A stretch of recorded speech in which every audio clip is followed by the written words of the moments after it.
Mi voz.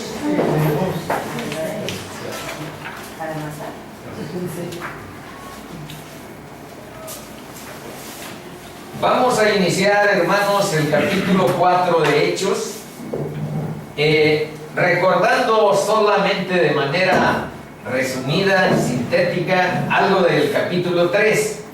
En el capítulo 3, Juan y Pedro van al templo a la hora de la oración y encuentran ahí, en la parte de la entrada, encuentran a un cojo pidiendo limosna.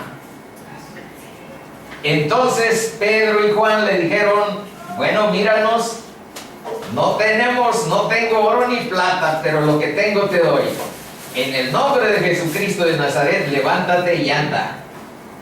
Y resulta que portentosamente, milagrosamente, ese cojo de nacimiento que tenía 40 años de vivir así, caminó, brincoteó, dio gracias y gloria a Dios por lo que él había experimentado y vivido. Pero resulta que ahí, cuando se dieron cuenta muchos judíos de ese milagro, bueno, Pedro tuvo ocasión de decirles: arrepiéntanse, conviértanse y recibirán el don del Espíritu Santo. Y se convirtieron en el capítulo 2:41, 3,000 personas. Y en Hechos 4:4 hoy vamos a ver que 5,000 judíos se convirtieron a Dios, a Cristo Jesús. Entonces, vamos a ver en el capítulo 5, el capítulo 4, perdón. Vamos a ver justamente la primera persecución de la iglesia. Entonces, vamos a ver los primeros versos. En el capítulo 4 dice: hablando ellos al pueblo, vinieron. ¿Quiénes son ellos? Juan y Pedro. Hablando Juan y Pedro al pueblo, vinieron sobre ellos los sacerdotes. Fíjense de dónde proviene la primera persecución contra la iglesia. No fueron los... Buenas noches. Buenas noches, pásale. No fueron los romanos los que protagonizaron esa persecución, sino que fueron los sacerdotes. Fue la clase religiosa y la clase política que gobernaba a Israel.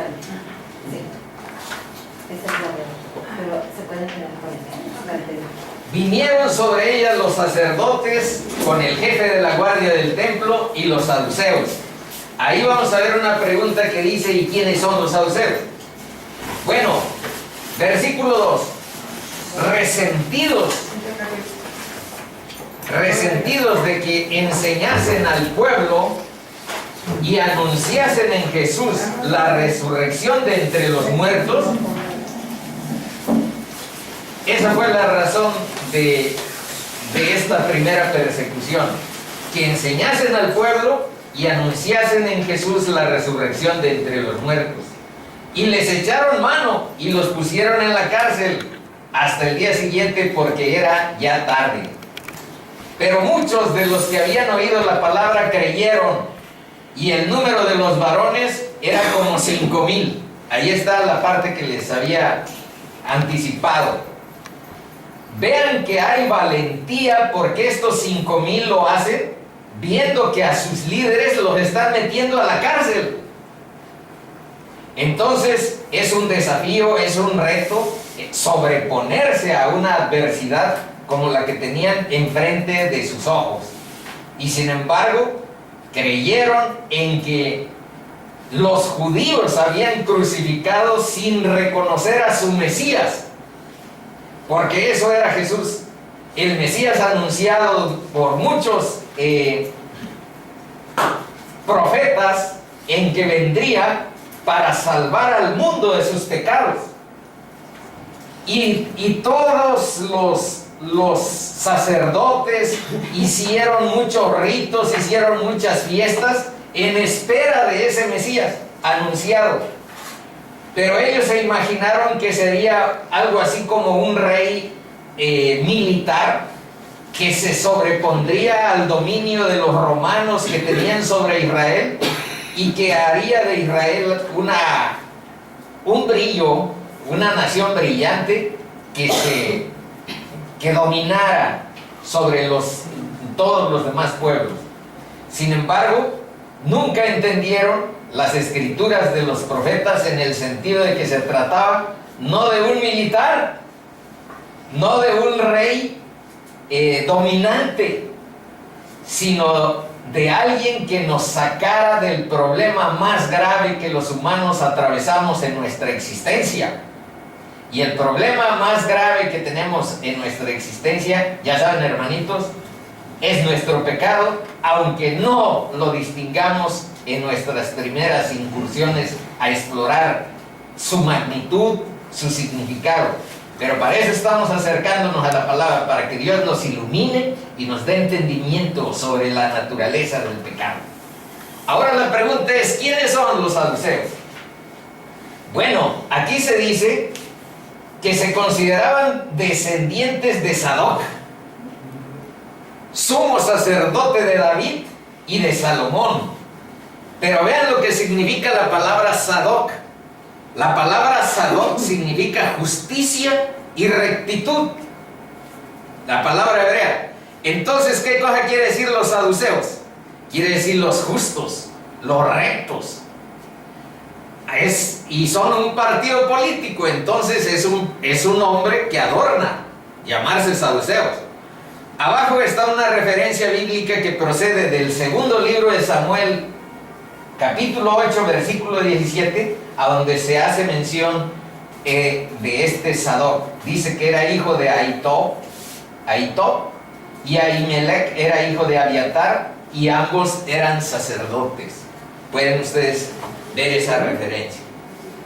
Bueno, aquí se dice que justamente los saduceos eran un partido político religioso, eran el ala rica, los acomodados económicamente, liberales, aristócratas, secularizado, era el ala secularizada del judaísmo. ¿Y qué significa eso de secularizada? Abajo está. Significa que seguían las costumbres romanas, las costumbres griegas de vida, el estilo de vida romano, griego, y se distanciaban del estilo de vida judaico. Y aceptaban con gusto, dice, los cargos públicos que les ofrecían los poderes que ahí estaban ejerciendo la política, y ejercían sobre el pueblo de Israel una gran influencia. Y a diferencia de los fariseos, este es otro grupo, a diferencia de los fariseos, no escribieron nada importante. O sea, ellos eran prácticos políticos, pragmáticos. Abajo dice pragmatismo político y religioso. No estaban preocupados por la palabra ni por dejar algo al respecto. El Talmud y la Mishnah son libros que sí hicieron, pero los fariseos y los escribas de los saduceos no tenemos ahí mucha referencia. Entonces son un grupo político satisfechos con el presente, rechazaban que va a haber resurrección, y eso de la inmortalidad del alma no es cierto, decían los fariseos, obviamente. Y la retribución de la vida futura quiere decir que tendrás infierno o tendrás gloria. La retribución de la vida futura tampoco creían los saduceos en ello, y menos en que vendría un Mesías.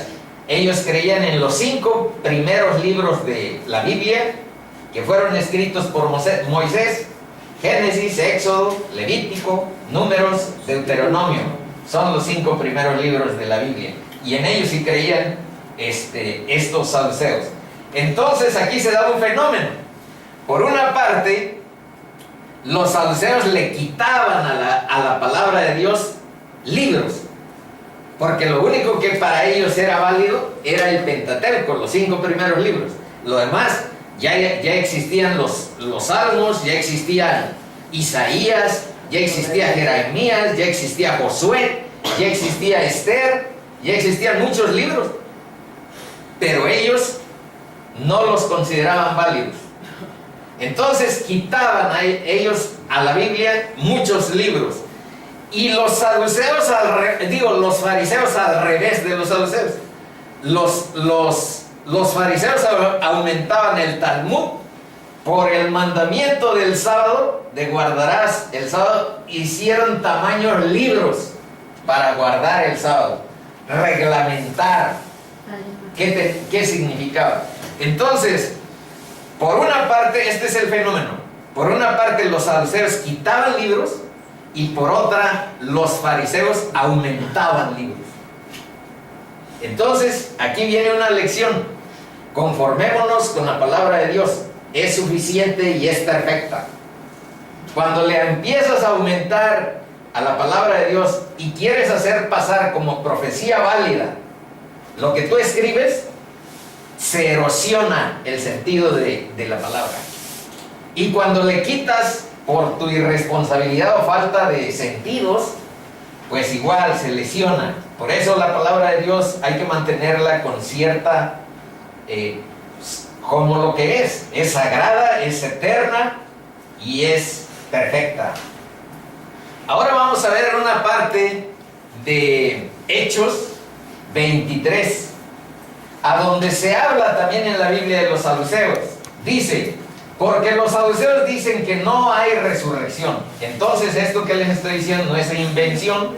Incluso en la Biblia hay investigación histórica obviamente en esto, pero incluso en la Biblia se hace mención que estos saduceos no creían que hubiera resurrección, ni ángel ni espíritu. Pero los fariseos sí creen, afirman estas cosas. Y aquí en Hechos 23 se está refiriendo a que Pablo está, como ahorita vamos a ver que está Pedro y Juan, también tuvieron a Pablo, nada más que eso lo vamos a ver más adelante en la silla de los acusados. Pero Pablo, que era astuto y sabía, como era fariseo, que había una discrepancia entre unos y otros, entonces él, tratando de aprovechar esa pugna que había, pues los puso a pelear a ellos para que él, vean lo que dice: y hubo un gran vocerío, levantándose los escribas de la parte de los fariseos, contendían diciendo: ningún mal hallamos en este hombre, en Pablo, que si un espíritu le ha hablado o un ángel, no resistamos a Dios. Está bien eso, existe el espíritu y existe ángel, pero ellos no creían. Y habiendo grande disensión, el tribuno, que es algo así como el que mandaba de la corte de justicia, vamos a ponerle así, el tribuno, teniendo temor de que Pablo fuese despedazado por ellos, mandó que bajasen soldados y le arrebatasen de en medio de ellos y le llevasen a la fortaleza. Ahora una pregunta, hermanitos: ¿quiénes son los saduceos de nuestro tiempo? Primero, los librepensadores. Yo mismo me asumí durante 58 años, tengo 60, como librepensador. Esos son los saduceos. Los saduceos son tú y yo a veces. Mientras el Espíritu de Dios no nos gobierna ni nos guía, pues nosotros somos eso, saduceos, fariseos, dependiendo del enfoque y el tipo de formación que hayamos tenido. Son religiosos de teología liberal, declarados enemigos de la cruz. ¿Por qué somos declarados enemigos de la cruz? Porque nos aterroriza eso de que Dios gobierne nuestra vida, y nos aterroriza o nos parece muy lejano eso de niégate a ti mismo, toma tu cruz cada día y sígueme. Eso es ser enemigo de la cruz. Y estorban para no obedecer la verdad del evangelio, porque lo distorsionan.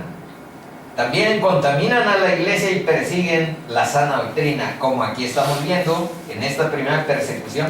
Persiguen a los apóstoles, a la sana doctrina. Buscan, eso sí, pasarla bien en esta vida.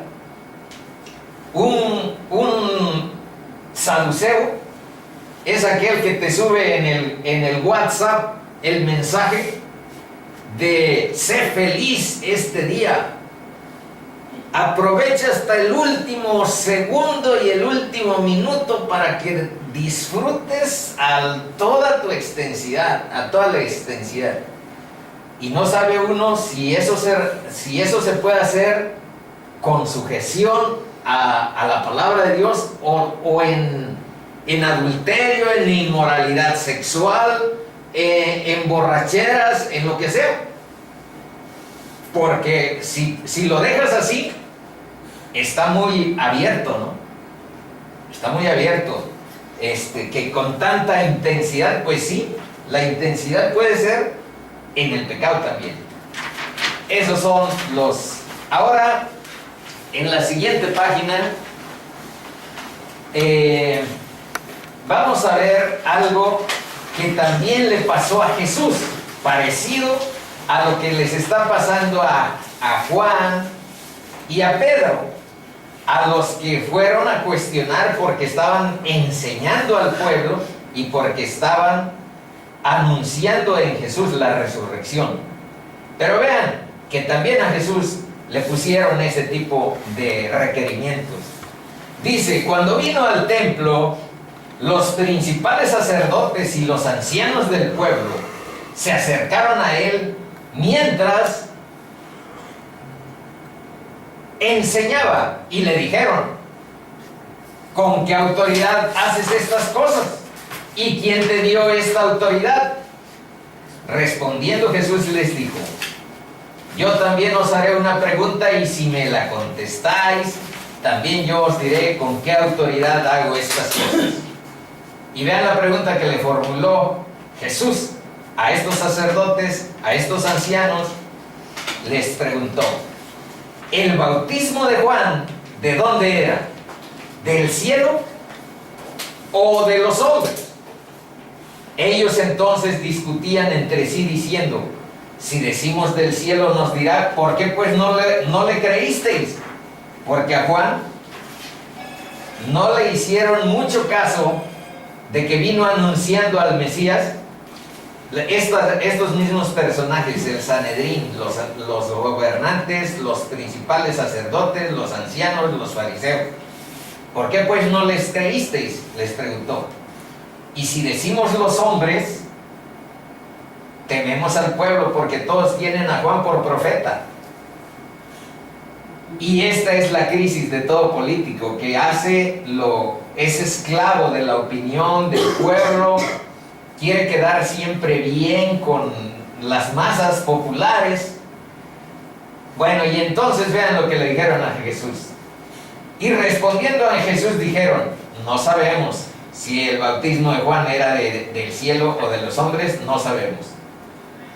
Y vean lo que hace Jesús y lo que dijo Jesús cuando hubo una actitud, una disposición de esta naturaleza frente a Él. Y hay que cuidarnos de eso. Y Él también les dijo, tampoco yo os digo con qué autoridad hago estas cosas. Y no les digo. Ahora vamos a revisar un poco qué dice la Biblia sobre el resentimiento. Ya se fijaron que en el versículo 2 se habla de resentidos de que enseñasen al pueblo. Entonces, veamos qué dice la Biblia acerca del resentimiento, pero primero aquí. Dice, mirad bien, no sea que alguno deje de alcanzar la gracia de Dios, que brotando alguna raíz de amargura os estorbe, y por ella muchos sean contaminados. Entonces aquí nos previene la Biblia de que el resentimiento, la amargura, es una raíz insana que puede salir en tu corazón. Y eso estorba para que la gracia de Dios alcance tu vida. Y además dice que es contaminante, es como contagiosa. Y abajo están especificadas cuáles fueron las razones de los saduceos para estar resentidos. Porque estos chicos, Juan y Pedro, enseñaban al pueblo y anunciaban en Jesús la resurrección de los muertos. Pero ahora veamos algo más relacionado con este mismo tema para profundizarlo un poquito. Nada más es una revisión de algunos textos que nos ayudan a prevenir esta raíz de resentimientos en nuestra vida. Vean lo que dice Santiago 3, del 13 al 18. ¿Quién es sabio y entendido entre vosotros? ¿Quién de ustedes ya estudió la prepa o estudió una licenciatura o están estudiando la secundaria, etcétera? Y tienen ya cierta sabiduría y entendimiento. ¿Quién es sabio y entendido entre vosotros? ¿O hicieron un posgrado? ¿Son los sabios y entendidos? Y vean cuál es la manera de expresarlo, manifestar nuestra sabiduría y nuestro entendimiento. Muestre por la buena conducta sus obras en sabia mansedumbre. Ahí está una palabra contraria al resentimiento, la sabia mansedumbre. Y te advierte Santiago: pero si tenéis celos amargos y contención en vuestro corazón, no os jactéis, ni mintáis contra la verdad, porque esta sabiduría no es la que desciende de lo alto, sino terrenal, animal, diabólica. Ay, yo quiero decirles, hermanitos, que ahí en el camp, en cada ocasión que teníamos, y yo fui fundador de algo que mi pos muy bien conoce, y que se llama el Colegio Académico del Posgrado. Ahí hay fricción y discusión y debate, pero se impregnan los saberes justamente con esto que dice: celos amargos, contención en tu corazón. Y aquí la Biblia dice que cuando hay eso, estamos hablando de una sabiduría que no desciende de lo alto, sino terrenal, animal y diabólica. Pero sigamos. Porque donde hay celos y contención, esta es la explicación por qué se considera ese tipo de sabiduría con esa naturaleza terrenal, animal y lo que sigue. Porque donde hay celos y contención, ahí hay perturbación, ahí hay discordia, y hay un debate perverso, y toda obra perversa, justamente aquí dice, y toda obra. Ahora veamos cuál es la sabiduría que propugna la Biblia y que encontramos ciertamente en la Biblia. Dice: pero la sabiduría que es de lo alto es primeramente pura, después pacífica, no es contenciosa, no es para celos amargos, pacífica, amable, benigna, llena de misericordia y de buenos frutos. Y algo muy importante: sin incertidumbre ni hipocresía. En ningún sentido puedes encontrar que la palabra ampare una actitud de hipocresía. Y el fruto, este es el remate: y el fruto de justicia se siembra en paz para aquellos que hacen la paz. Verso que sigue: buscad a Jehová todos los humildes de la tierra, los que pusisteis por obra su juicio. Buscad justicia, buscad mansedumbre. Quizás seréis guardados en el día del enojo de Jehová. ¿A qué nos llama esto?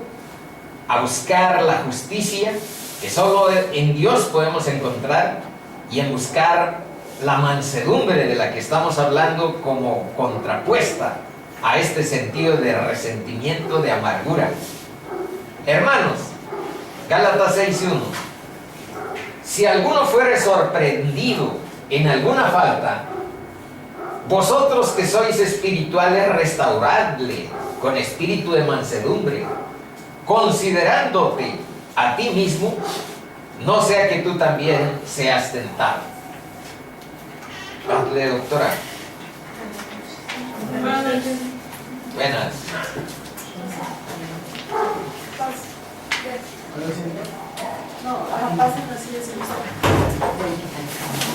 ¿A qué nos llama Gálatas 6:1? Nos llama justamente a considerar el espíritu de mansedumbre como un requisito para poder restaurar a los demás hermanos, ayudar a otros. Y ahora vean algo relacionado con la sabiduría de Dios y la sabiduría del mundo. Por una parte, dice, pues está escrito, destruiré la sabiduría de los sabios y desecharé el entendimiento de los entendidos. ¿Dónde está el sabio? ¿Dónde está el escriba? ¿Dónde está el disputador de este siglo? ¿No ha enloquecido Dios la sabiduría del mundo? Pues ya que en la sabiduría de Dios el mundo no conoció a Dios mediante la sabiduría, agradó a Dios salvar a los creyentes por la locura de la predicación. ¿Qué significan estos versos de 1 Corintios 1? Significa que hay una brecha entre el saber humano y el saber de Dios. Y el saber humano, por muy brillante que sea, por muy dorado que nos parezca, cuesta adquirir también el saber humano. Esa sabiduría nunca te conducirá a reconocer a Dios como lo que es.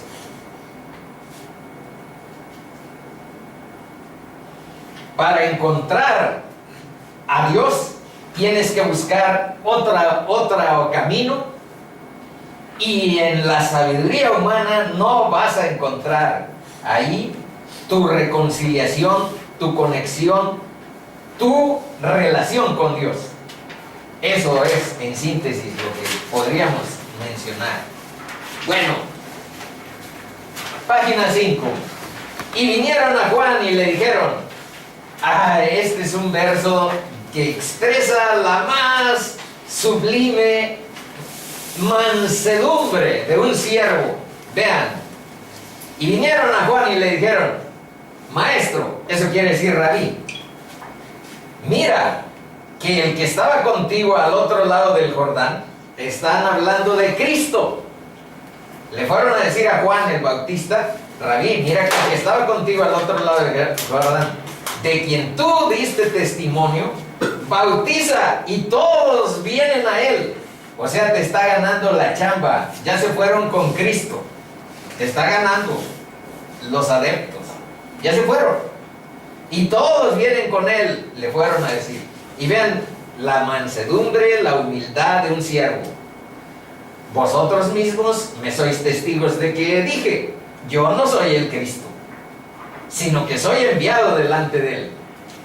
Y ahora vean este principio de vida que yo les sugiero que se aprendan este verso de memoria. Dice, está chiquito, es el verso 30, dice, es necesario que Él crezca. Está hablando de Cristo en tu vida, en tu corazón, en tus decisiones, en lo que tú eres. Es necesario que Él crezca, pero que yo mengüe. ¿Qué quiere decir que yo mengüe? Pues que tu egoísmo, tu egolatría, tu vanidad y tu orgullo se hagan más chiquitos para que pueda crecer el Salvador en tu vida. Bueno, vamos a Hechos 4:5. Dice, aconteció al día siguiente que se reunieron en Jerusalén los gobernantes, los ancianos y los escribas, y el sumo sacerdote Anás y Caifás y Juan y Alejandro, y todos los que eran de la familia de los sumos sacerdotes. Y poniéndoles en medio les preguntaron, ¿con qué potestad o en qué nombre habéis hecho vosotros esto? Entonces vean que aquí se reunieron el Sanedrín en pleno. Quiere decir las autoridades más importantes de los judíos los mismos que mandaron a la cruz a Jesucristo. Esos se reunieron. Y allí tenían en medio a Pedro y a Juan. Entonces es una escena de poder y de intimidación, dice ahí, pero ineficaz, porque la gente, a pesar de que estaban viendo que había de parte de los gobernantes persecución, presión frente a estos líderes, a Pedro y a Juan, de todas maneras se estaban convirtiendo a Cristo. Y estaban preocupados por lo que se enseñaba en el monte del templo. Y aquí se presenta un fenómeno que ahorita vamos a analizar en unos versos. Había entre los judíos celo por la religiosidad, por las costumbres, por las tradiciones, pero sin conocimiento. Y ese celo sin conocimiento, vamos a ver que tiene cierta dosis de peligrosidad en las relaciones humanas. Dice: hermanos, ya estamos en la Biblia. Lo anterior son algunos comentarios que ahí se van articulando y que tienen otra letra para que no se vean confundibles. La palabra de Dios es sagrada y las palabras de los hombres pasan. Ahí pueden ustedes ver que está en otra letra mis comentarios. Bueno, hermanos, ciertamente el anhelo de mi corazón, habla Pablo en Romanos 10 del 1 al 4, y mi oración a Dios por Israel es para salvación, para que salve a mis hermanos de Israel, porque yo les doy testimonio de que tienen celo de Dios. Él mismo era un celoso, como vamos a ver más abajo, que anduvo persiguiendo a la iglesia de Cristo, Pablo, pero aquí ya está restaurado, ya está transformado. Dice: yo les doy testimonio de que tienen celo de Dios, pero no conforme a ciencia. Celo sin conocimiento, porque ignorando la justicia de Dios y procurando establecer la suya propia, no se han sujetado a la justicia de Dios, porque el fin de la ley es Cristo, para justicia de todo aquel que cree. Otro: porque no quiero, hermanos, otra vez Pablo en Romanos, que ignoréis este misterio, para que no seáis arrogantes en cuanto a vosotros mismos, que ha acontecido a Israel endurecimiento en parte, hasta que haya entrado la plenitud de los gentiles. Fíjense bien en esta parte. Dice que el pueblo de Israel ha manifestado cierto endurecimiento. Si ahorita mismo ustedes platican con un israelita, aquí mi esposa ha trabajado en escuelas de judíos, los judíos no quieren todavía a estas alturas saber de cristianismo. ¿Y por qué? Bueno, justamente este es un misterio. Dice: ha acontecido un endurecimiento en parte hasta que haya entrado la plenitud de los gentiles. ¿Cuál es la plenitud de los gentiles? Que toda la tierra, que todos ustedes y nosotros que no somos judíos, de alguna manera entendamos el plan de salvación de Dios que está en Cristo Jesús. Y luego todo Israel será salvo, como está escrito: vendrá de Sión el libertador, que apartará de Jacob la impiedad. Ahora vean en estos dos versos el testimonio del celo sin conocimiento. Dice: perseguía yo este camino hasta la muerte. Está hablando Pablo también. Perseguía yo a los cristianos y a todo lo que tiene que ver con Cristo hasta la muerte, prendiendo y entregando en cárceles a hombres y mujeres. Yo ciertamente, ahí en Hechos 26 ahora dice: había creído mi deber hacer muchas cosas contra el nombre de Jesús de Nazaret. Es un judío, de judíos, hebreo de hebreos, de la tribu de Benjamín. Por ahí dice en Gálatas algo al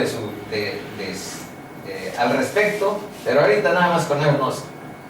Yo encerré, dice, en cárceles a muchos de los santos, habiendo recibido poderes de los principales sacerdotes, y cuando los mataron, yo di mi voto. Y muchas veces, castigándolos en todas las sinagogas, los forcé a blasfemar, y enfurecido sobremanera contra ellos, los perseguí hasta en las ciudades extranjeras. Este es un testimonio escalofriante, pero también nos muestran el poder de Dios, porque este perseguidor de la iglesia, anticristiano hasta el hueso, se convirtió en el misionero más grande que registra la historia, que llevó la cruz de Cristo a todos los rincones del mundo conocido de ese tiempo. Entonces Pedro, vamos al 8, 9, 10, dice: entonces Pedro, lleno del Espíritu Santo, les dijo: gobernantes del pueblo y ancianos de Israel, puesto que hoy se nos interroga acerca del beneficio hecho a un hombre enfermo, de qué manera éste haya sido sanado, sea notorio a todos vosotros y a todo el pueblo de Israel, que en el nombre de Jesucristo de Nazaret, a quien vosotros crucificasteis y a quien Dios resucitó de los muertos, por él este hombre está en vuestra presencia sano. Este Jesús, el 11 y el 12, hermanitos, focalícenlo con atención, porque esa es una síntesis del Evangelio también. Dice el 11: este Jesús es la piedra reprobada por vosotros los edificadores, la cual ha venido a ser cabeza del ángulo. 12. Y en ningún otro hay salvación, porque no hay otro nombre bajo el cielo dado a los hombres en que podamos ser salvos. Y ese esquema que está acá significa, ¿qué significa eso de lleno del Espíritu Santo? Lo que dice arriba, Pedro lleno del Espíritu Santo, quiere decir que le da sabiduría para instruir, lo dota de audacia y valor para proclamar el Evangelio, es canal de bendición para enfermos como este inválido o este cojo al que rescató y restauró totalmente, y tiene cierta habilidad para la oración eficaz. Esa es la presencia del Espíritu Santo en su vida y en la tuya y en la mía. Cuando Dios así decide llenarnos y que nosotros también dejamos y aplicamos ese principio que acabamos de ver de Juan, que yo mengüe para que Él crezca, para que el Espíritu se llene en mi vida. Bueno, los versos 9 al 11 dice que es una osadía sobrenatural estarle diciendo al Sanedrín, a quienes crucificaron a Cristo, en su cara, que vosotros crucificasteis y a quien Dios resucitó de los muertos. Le está diciendo a ellos directamente. Entonces dice que esa es una osadía sobrenatural y habla directamente el Evangelio como el corazón del problema sobre el que ellos están hablando. Pero aquí veamos que Cristo les había anticipado que eso sucedería. Veamos. Dice, esto les anticipó Cristo: mas cuando os entreguen, no os preocupéis por cómo o cómo hablaréis, porque en aquella hora os será dado lo que habéis de hablar. Porque no sois vosotros los que habláis, sino el Espíritu de vuestro Padre que habla en vosotros. Entonces, en muchas ocasiones es Dios el que habla por medio de los humanos, hermanitos. Por eso aquí cuando oramos, no crean que es una fantasía que nos inventamos, pidiéndole a Dios que sea Él el que guíe el entendimiento de ustedes que escuchan. Porque la palabra de un hombre, la mía como ser humano, no tiene ninguna trascendencia en la formación, en el discernimiento espiritual que ustedes puedan lograr tener sin la intervención del Espíritu Santo. Eso es importante clarificarlo. Bueno, y esta cita textual que Pedro les ponía aquí, este Jesús les dijo: es la piedra reprobada de vosotros los edificadores. Es una cita de un salmo, el Salmo 118, en los versos 22 y 23. Como en los anteriores discursos, ya este es el tercero de Pedro que estamos analizando. De pronto tiene mucha sabiduría sobre la Escritura, sobre la Biblia, y cita primero citó a bueno, no recuerdo ahorita exactamente, pero ha citado con anterioridad A Isaías citó primero. a Isaías, ahora está citando un salmo. Dice ahí lo mismo que dijo: la piedra que desecharon los edificadores ha venido a ser cabeza del ángulo, de parte de Jehová es esto, y es cosa maravillosa a nuestros ojos. En la página 8, hermanitos, vamos a ver algo relacionado con, nomás vamos a ver una sección, esta de Pedro. Acercándoos a él, piedra viva, acérquense a Cristo, que es la piedra viva, desechada ciertamente por los hombres, mas para Dios, escogida y preciosa. Vosotros también, como piedras vivas, sed edificados como casa espiritual y sacerdocio santo, para ofrecer sacrificios espirituales aceptables a Dios por medio de Jesucristo. Por lo cual, también contiene la Escritura: he aquí pongo en Sión, Sión es el monte donde está el templo en Jerusalén, la piedra principal del ángulo, escogida, preciosa, y el que creyere en él no será avergonzado. Para vosotros pues, los que creéis, él es precioso, pero para los que no creen, la piedra que los edificadores desecharon ha venido a ser la cabeza del ángulo, y piedra de tropiezo, y roca que hace caer, porque tropiezan en la palabra siendo desobedientes, a lo cual también fueron destinados. Este verso es especialmente importante porque procede de Pedro, y hay una religión, hay una denominación religiosa que dice que la roca, que la piedra sobre la que se erige la iglesia de Cristo es Pedro. Así es. Y resulta que la palabra dice que no es Pedro, que es Jesús mismo, la roca sobre la que se erige su iglesia. Lo que pasa es que malinterpretan el versículo donde dice: te digo que tú eres Pedro y sobre esta roca edificaré mi iglesia. Está en... Ándale, pero ahí se refería a lo que Pedro le acababa de decir, porque Ajá, exacto. Pedro le dijo, tú eres el Cristo. Ajá. Tú eres el Cristo, el Hijo del Dios viviente. Y entonces le dijo Cristo: esto que acabas de decir no te lo reveló carne ni sangre, sino mi Padre que está en el cielo. Pero ahí, ¿a qué se refirió Cristo cuando dijo: y sobre esta roca edificaré mi iglesia? A la fe y al entendimiento de Pedro, de que lo reconocía como el Cristo, el Mesías. Entonces, estos versos que no quiero leer para avanzar lo máximo en las hojas que ustedes tienen, nos clarifica eso. La piedra que desecharon los edificadores y que desechamos también los educadores ha venido a ser cabeza del ángulo, significa eso. ¿Qué es la piedra angular? Vamos a la mitad de la hoja, a la página 9.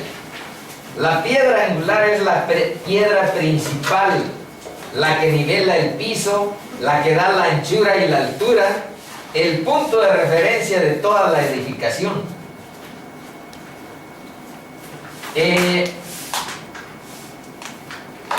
Un solo verso de acá dice: el que cayere sobre esta piedra será quebrantado. Siempre acercarse a Cristo supone arrepentimiento, conversión, quebranto del corazón. Siempre entra al mundo de la cristiandad la persona con cierto nivel de humildad y de humillación, no de soberbia y de arrogancia.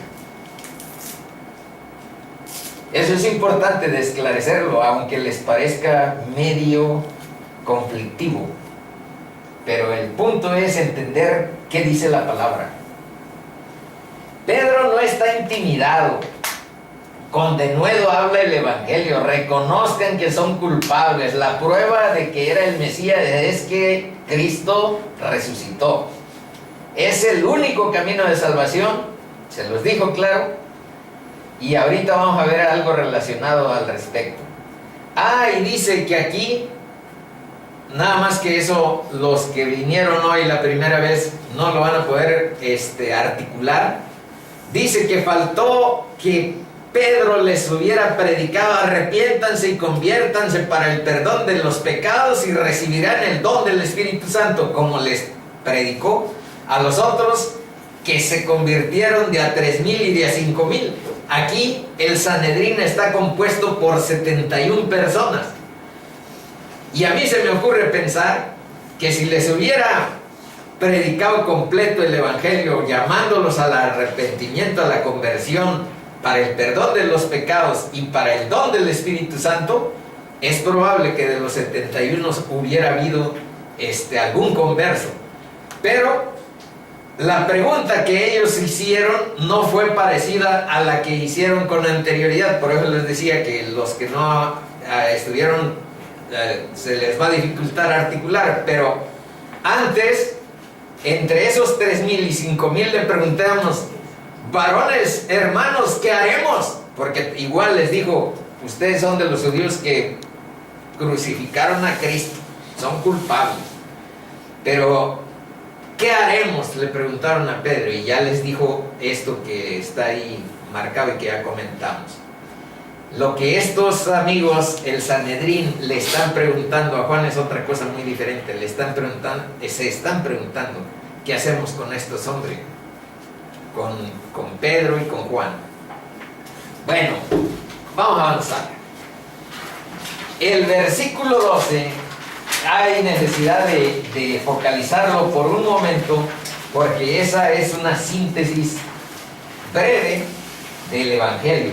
Dice: y en ningún otro hay salvación, refiriéndose obviamente a Cristo Jesús, porque no hay otro nombre bajo el cielo dado a los hombres en que podamos ser salvos.